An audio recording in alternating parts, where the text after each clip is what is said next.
Hello, everybody.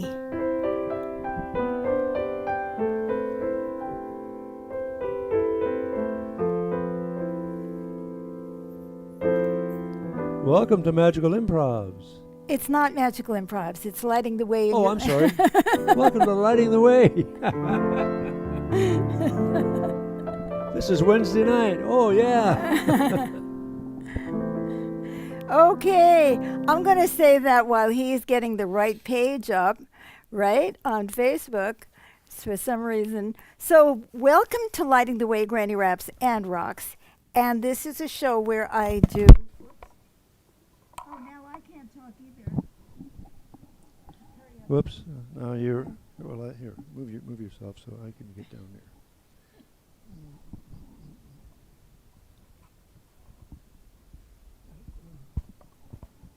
We are the Keystone Cops.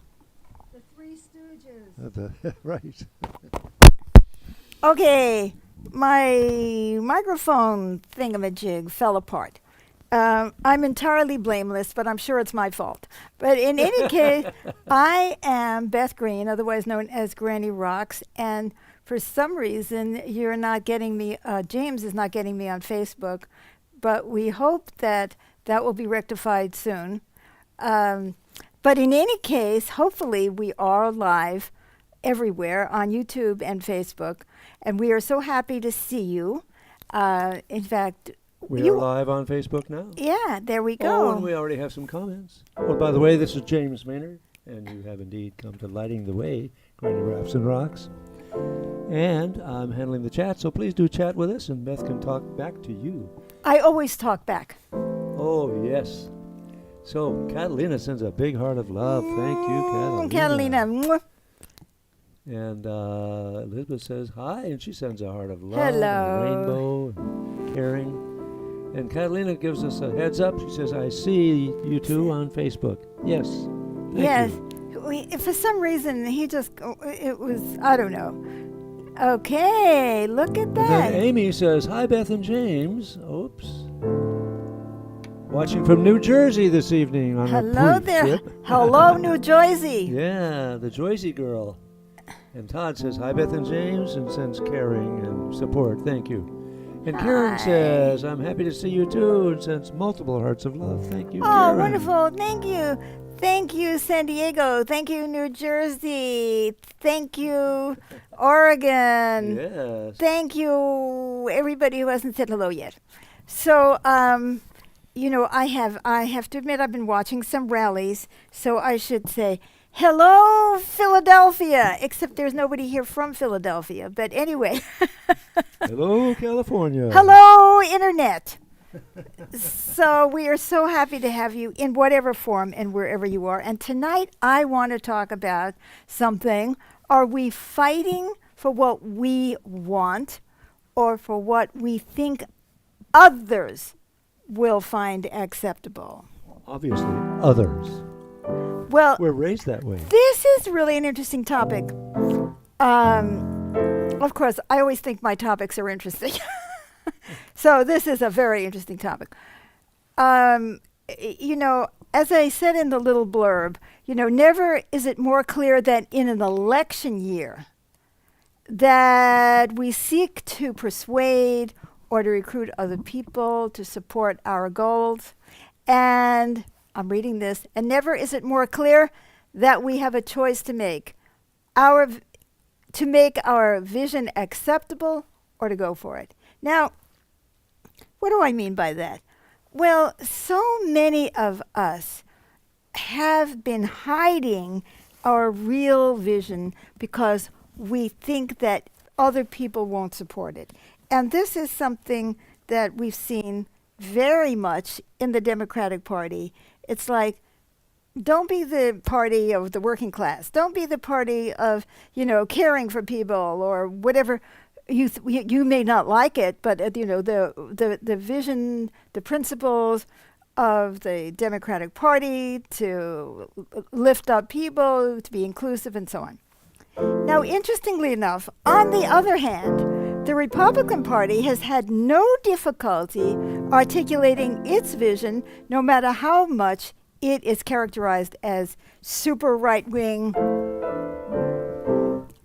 Honestly, I don't understand its vision, but whatever it is, it puts it out, it stands behind it, and people say, oh, you're a Nazi and all of that, and they say, whatever they say. Then they attack you and say, you're a liberal, you're a socialist, you're a progressive, like that's a dirty word. Okay.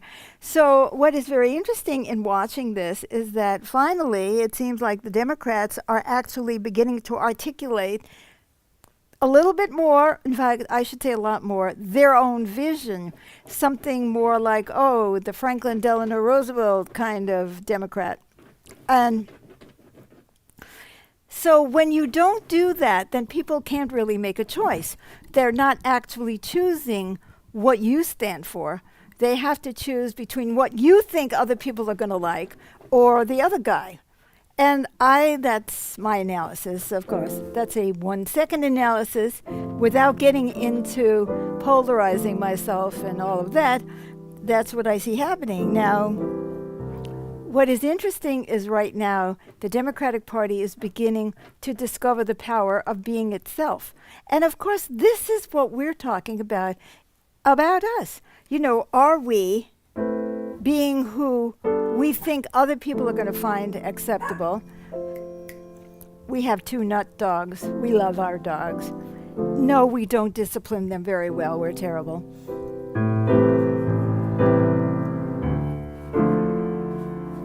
You know, are we going to put out who we are or not?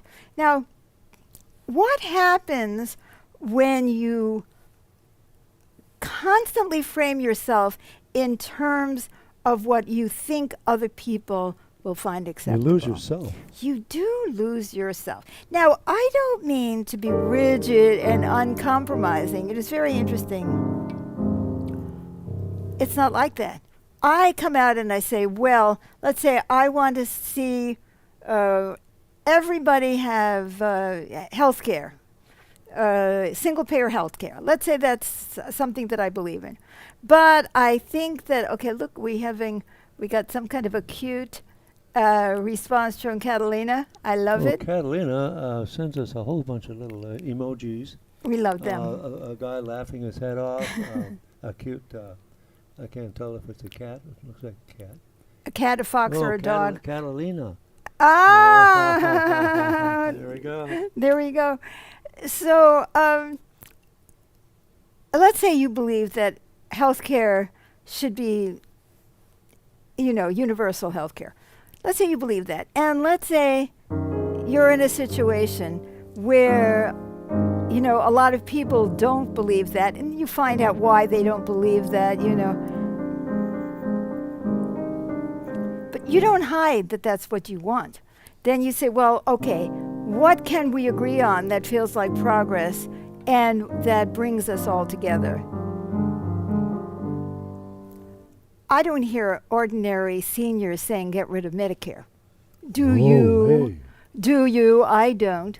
So anyway, so then you go from there and then you compromise on a bill that doesn't completely match what you want and doesn't completely match what someone else wants. But there is enough of an agreement that you can agree on it and you make forward progress, okay? See, you've made progress, but you haven't given up on what you believe in, and you say what you believe in. There's been so much red scare in this country that you're somehow going to be called a communist or a socialist or something that, oh no, so, it's so funny. Why is it okay to be called a Nazi, but it's not okay to be called a socialist? I just think this is really an interesting time in American history.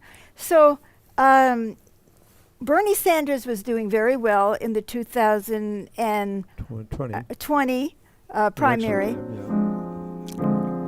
And the Democratic Party said, oh, no, we can't have Bernie Sanders out there, even though he talks really about the things that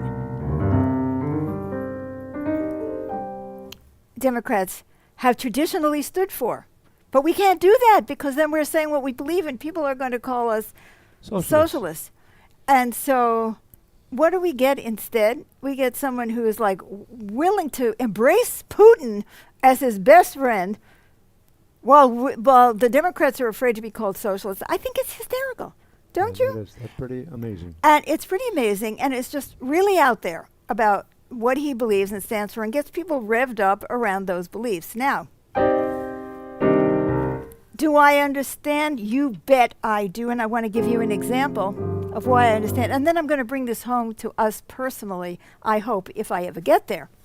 I'm sure you'll get So, there well, sooner or because later. I never know what I'm going to say until after I say it. I don't have a teleprompter. I usually have no notes. Sometimes I have notes because I get the message, oh, I have to make these points, and I'm certainly going to forget with my memory. So, anyway,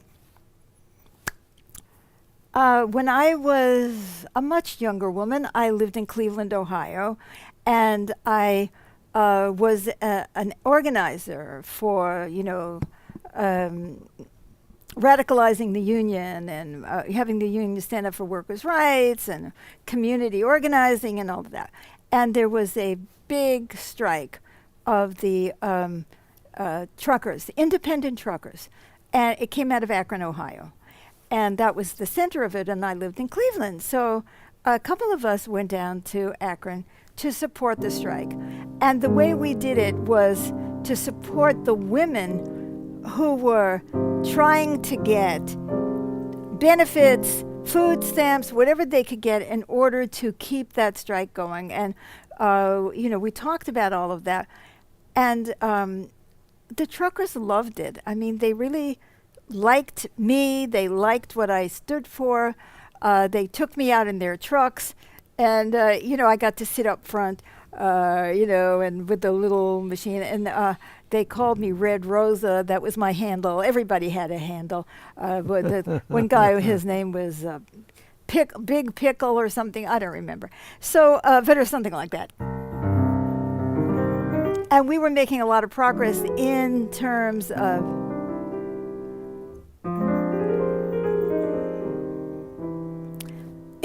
rallying people and getting people, to support and trying to understand why this was an important move for everybody, all the people in the working class, to try to support these guys.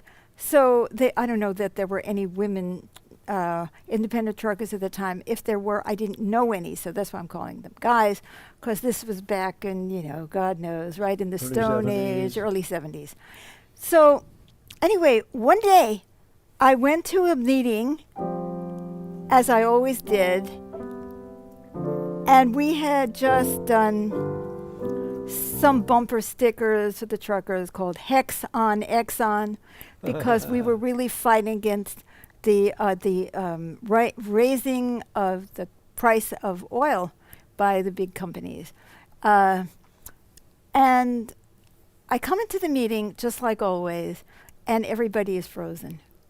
Oh. And they had gotten it from above. And I don't mean from God. I mean from whoever was above them in the union, that I was a socialist. Oh, no, not the S word. Whatever that meant. And that they had to get rid of me. And they did. So when I say that I understand why people do this, I do. And I understood why they did it, but I felt really sad because I was a socialist. I was not a Stalinist. I didn't believe in Soviet Russia. I wasn't, although they did some good things of, really giving women a voice at the time compared to how women were treated in other places. But, I was inspired by the philosophy of Marx and so on. But I was not, a Russian communist spy. In fact, I wasn't a Russian communist at all. But somebody said, get rid of her. And that was and when I left, it made a huge difference. And I could look in the faces, I'll never forget it, especially of the women that I worked with. Super Pickle, that was his name. And they looked like they were going to cry because I had supported them. I mean, I had gone out on the picket line where the people who were trying to break the strike, they were sending these huge trucks out threatening to run us over. And I stood there with them, With your body on the line. with my body on the line. And that wasn't the first time I've ever done that, you know. And so, and they knew it. And I supported them, and I didn't say anything that they didn't agree with. But they were afraid to stand up to the authorities.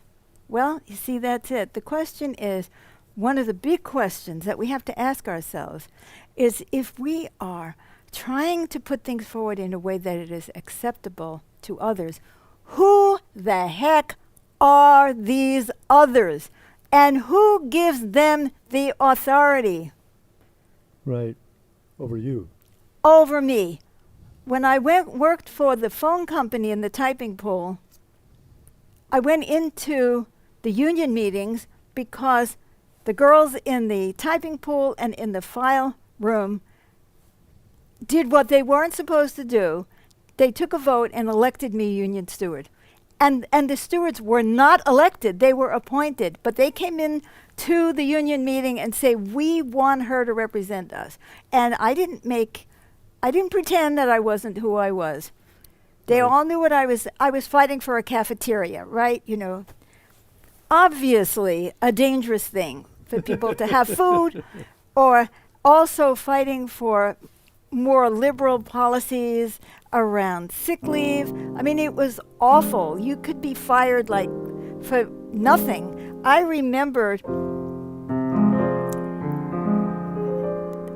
the operators, they had so few sick days, and they had a lot of them were women. They had children they had to take care of, and one woman dropped dead at her desk because she didn't feel like she could take a day off. You know, oh, it's funny. I can't believe that I didn't know I was going to talk about this, but it's really impacted me to remember. You know, and It's a pretty graphic example of going pretty along graphic, yes. with And what others want.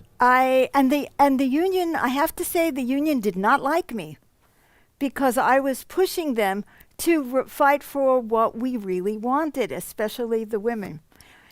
So I'm not bashing them. I'm just saying, you know, I can understand that you want to have policies that allow the business that you're working for to stay in business.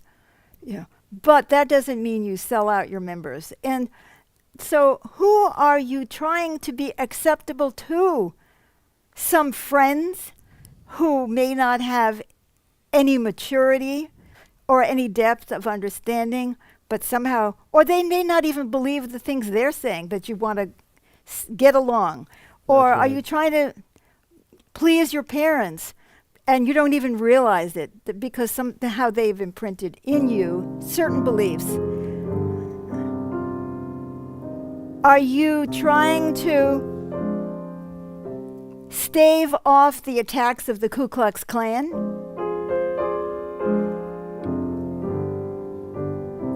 Who are you trying to, by doing what?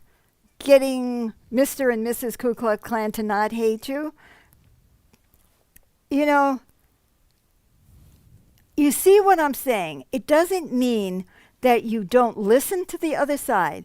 It doesn't mean you don't try to understand what others are saying. You try to incorporate the wisdom and knowledge of all sides. You bring in what you have, and you listen to what they have. And, you know, maybe you will be influenced, but not because you're trying to be acceptable to them, but because you're trying to come up with something that is going to work for everybody. And so, And that applies in all situations. In personal all relationships, family, where absolutely. you work. Absolutely. And marriage.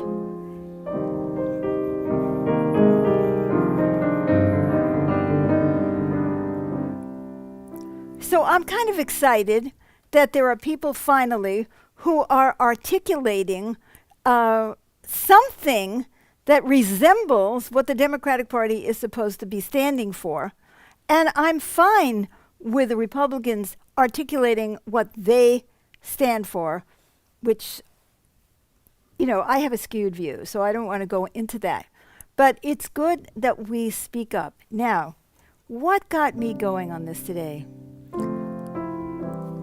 Todd said, Todd says, for everyone, for the people. exactly.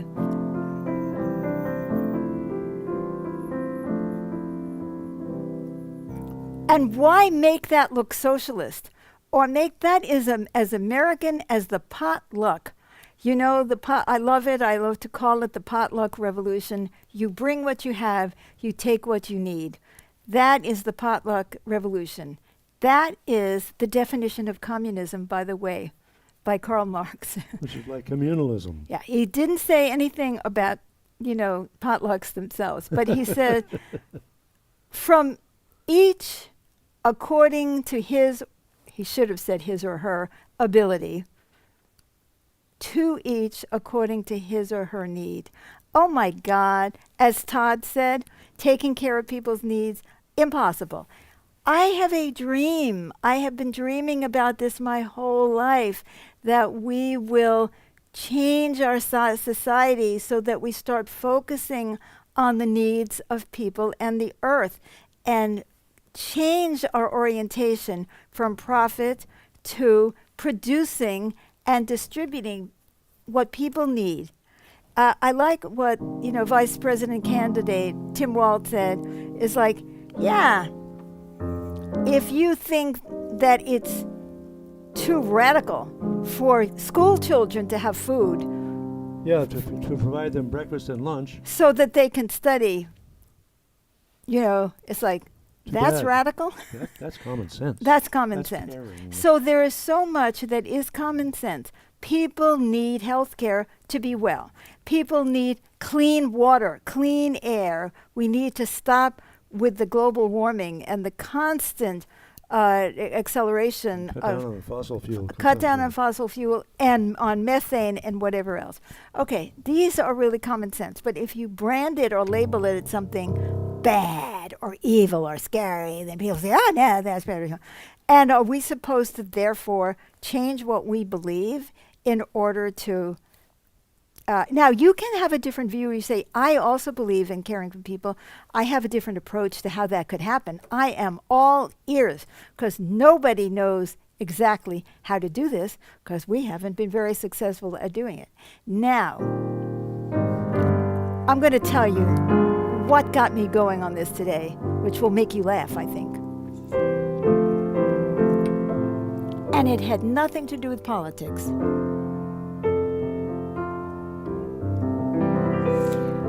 We had a spiritual service at our house Sunday.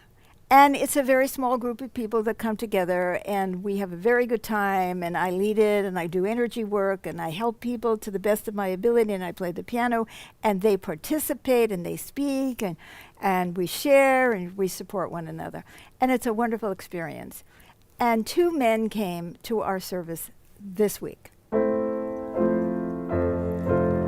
And they honestly immediately tried to take over.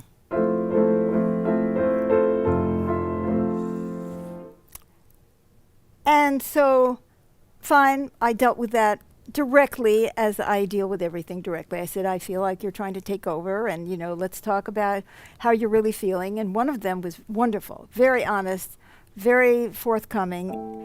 And the other one never did get over himself, but I got an email from one of them this morning telling me all the things I had done wrong at the spiritual service that I was leading, and that I should let him lead parts, and that I should let him and his male friend come in and bring all this stuff. I don't want to go into the details. And said, he said, you obviously don't know how to market yourself. You're not growing. You're this and that. So anyway, I don't want to go into the details. I'm not trying to vilify these guys. My point is, he started out by saying, I'm not growing because I'm too controlling, too direct, too whatever the hell it was that I was too, but I definitely was too, and that it made people uncomfortable. And I had to processed that. I had to get over my reaction. And And he also said something about, and I really can't come again unless you make these changes. right, It's like you were challenged to make yourself acceptable to him. right. You know, Nice try, Charlie. good point. Good one, James. So now I have a lot of self doubt, as many of us do. You may have self doubt also. I'm no good. I don't have 1 million followers on YouTube. Oh, You know, I prefer denial myself. you know, you could fix that. You could follow me on Facebook and subscribe to my channel on YouTube and do the notification button and give this a like or a love or a thumbs up or a comment or share it and make me look more popular. Hey, how do you like that for a plug? There you go.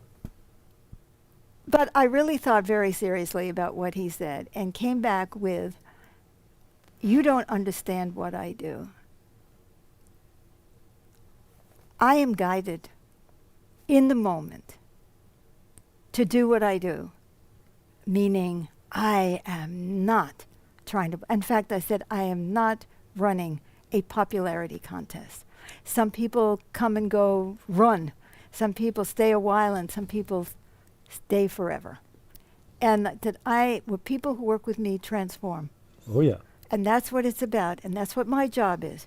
And that sort of like really got me. Like, who are these guys to come in and tell me who I should be? There was no humility.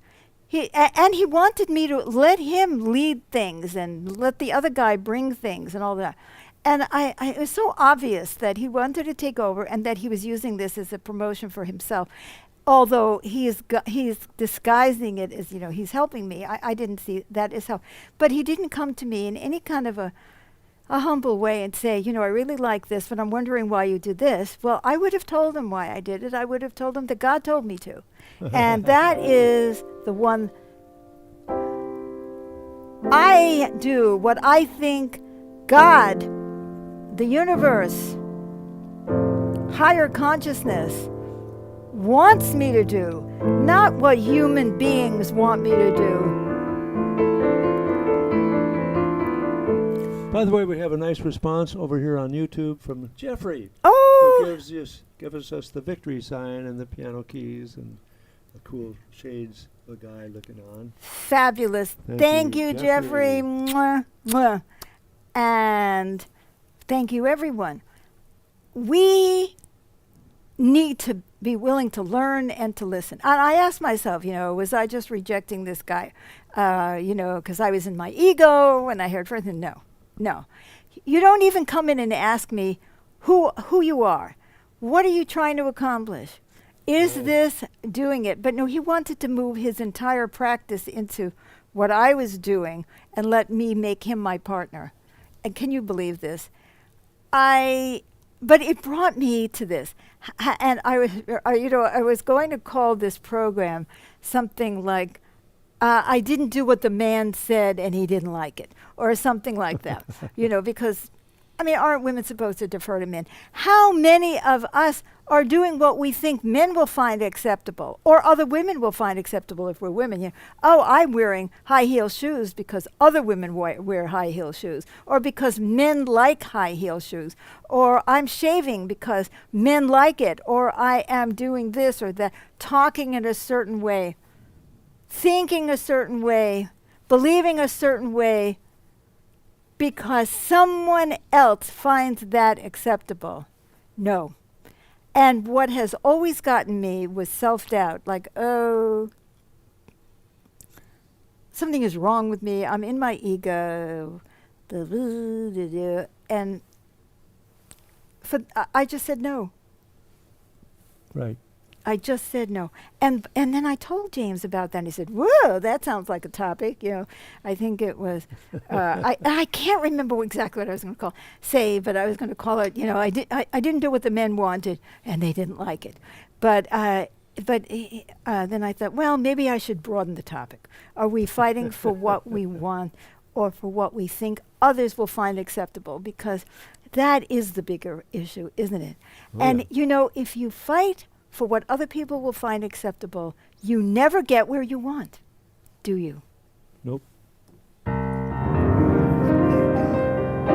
So with that, I'm going to let you guys go. Don't forget tomorrow night, Thursday night at 7 p.m., Magical Improvs with the Kindred Spirits Band. That's right. And I don't play the music that people find acceptable either. And neither does James. That's right. We're guided in what we do. If we are going to be the change that we are trying to create, then we have to be who we are, authentically who we are, and we need to really articulate the vision for the future that obviously humanity needs. I don't care how many people want to deny global warming. It's gotten to the point that, you can't even deny it anymore. It's unbelievable that there are some people who are still calling global warming a hoax. We can't go by what people want to hear. We have to keep saying what we know to be true and still be willing to work humbly and in a coordinated way with others to keep making as much progress as we can. And I liked what Tim Walt said something. He said, I listened to his speech, and I liked his speech. And he said that we have to compromise, to get things done without compromising our values. And I would say our values, that's right. Our values, our principles, our core, our essence. So leave your comments. Please like or love this. Please share this program with others, whether you think they will find it acceptable or not. Okay, well, thanks for coming. Glad to have you with us. Hope to see you again soon. Next Wednesday, 6:30 p.m. Pacific Time, Lighting the Way, Granny Raps and Rock. Bye-bye. Oh, we have a comment. Oh, wait here. Karen, that went so fast. Thanks. Great program. Oh, thank you, Karen. Yay, teams. See you tomorrow and